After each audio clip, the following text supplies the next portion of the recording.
ओम श्री गणेशाय नमः। प्रेम से बोलो श्री गणेश भगवान की जय। चौथ माता की जय।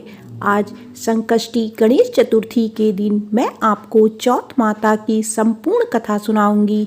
अगर आपको यह कथा अच्छी लगे तो आप वीडियो को लाइक, सब्सक्राइब और शेयर जरूर कीजिएगा। आइए सुनते हैं चौथ माता की व्रत कथा।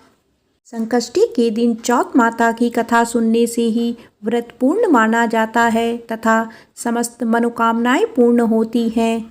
एक नगर में एक बूढ़ी माँ रहती थी। वह अपने बेटे की सलामती के लिए 12 महीने की चौथ का व्रत करती थी। हर चौथ को पंसारी से थोड़ा सा गुड़ और घी लाकर 4 लड्डू बनाती, एक बेटे को देती, एक से पूजा करती, एक हथका के लिए निकालती और एक चांद उगने पर खुद खा लेती थी। एक बार उसका बेटा ताई से मिलने गया। ताई ने बैसाखी चौथ का व्रत रखा था। ताई से पूछा, माँ तो 12 चौथ रखती है। ताई बोली, तेरी माँ तेरी कमाई से तरमाल खाने के लिए 12 चौथ रखती है। तू परदेश जाए तो वह भी एक चौथ नहीं रखेगी। लड़के को लगा ताई सच कह रही है। घर आकर माँ से कहा, मैं परदेश जा रहा हूँ, यहाँ तू मेरी कमाई खाने पीने में ही उड़ा देती है। माँ ने समझाकर उसे रोकना चाहा पर बेटा नहीं माना। माँ ने उसे साथ ले जाने के लिए चौथ माता की आंखें दिए और कहा, मुसीबत में यह आंखें तेरी मदद करेंगी। वह आंखें लेकर रवाना हो गया। घूमते हुए एक एक नगर में पहुंचा।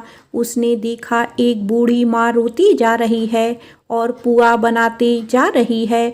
उसने कारण पूछा तो बूढ़ी माँ ने कहा, बेटा इस नगर की पहाड़ी पर एक दैत्य रहता है। पहले वह नगर में आकर कई लोगों को खाने के लिए मार देता था।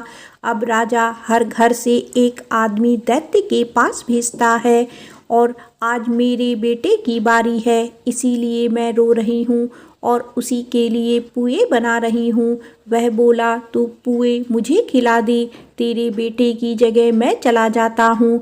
बूढ़ी माँ ने खीर पुए उसे खिला दिए। खाकर पीकर वह सो गया। रात को राजा के सैनिक आए तो बूढ़ी माँ ने उसे भेज दिया। दैत्य के सामने पहुँचने पर उसने चौथ माता की आंखें दैत्य को तरफ फेंक कर कहा, हे चौथ माता, यदि मेरी माँ मेरी सलामती के लिए व्रत करती है तो दैत्य का सिर कटकर गिर जाए। फिर तुरंत दैत्य का सिर कटकर गया।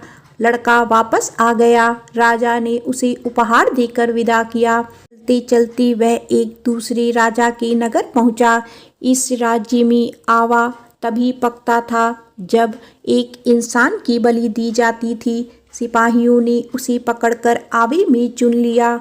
लड़के ने चौथ माता की आंखें आवे में डाला और कहा, हे चौथ माता, यदि मेरी माँ मेरे लिए व्रत करती है तो आवा मेरी बलि लिए बिना ही झट से पक जाए।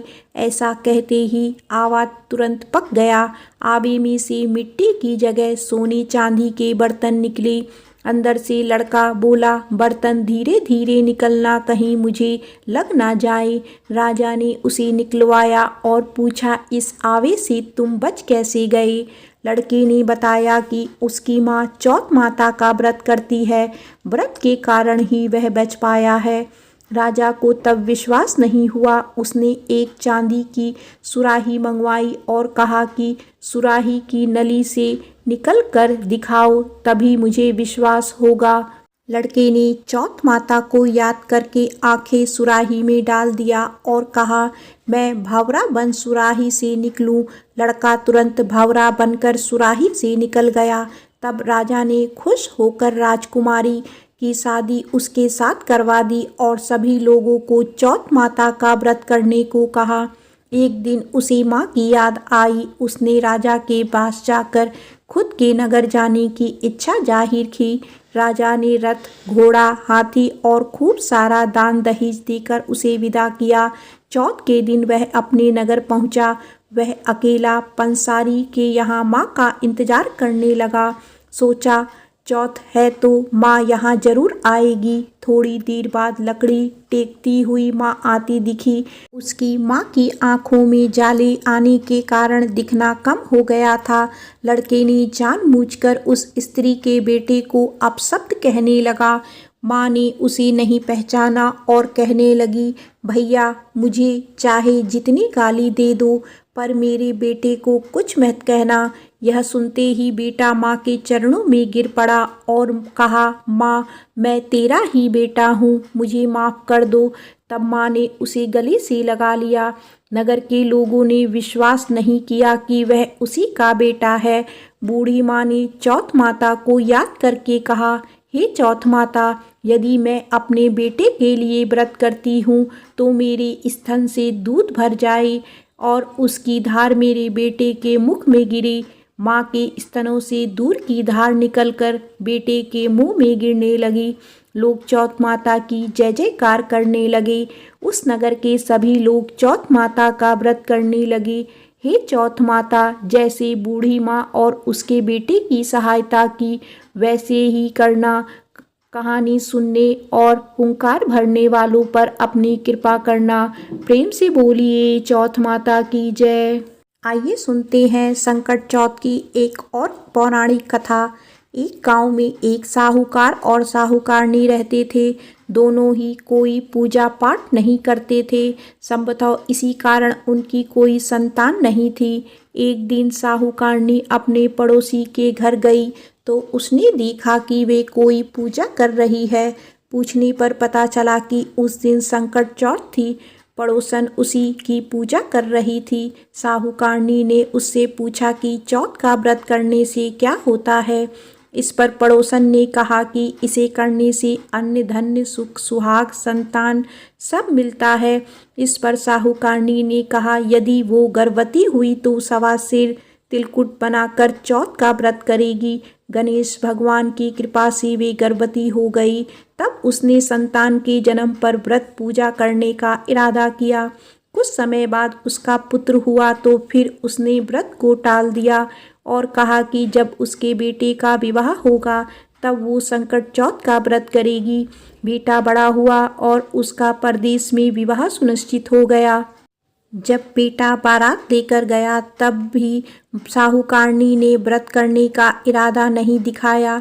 इससे गणेश भगवान रुष्ट हो गए और चौथ माता भी नाराज हो गई, जिसके चलते बेटा फेरों के बीच से अदृश्य हो गया और चौथ माता ने उसे जंगल में पीपल के पेड़ पर बिठा दिया।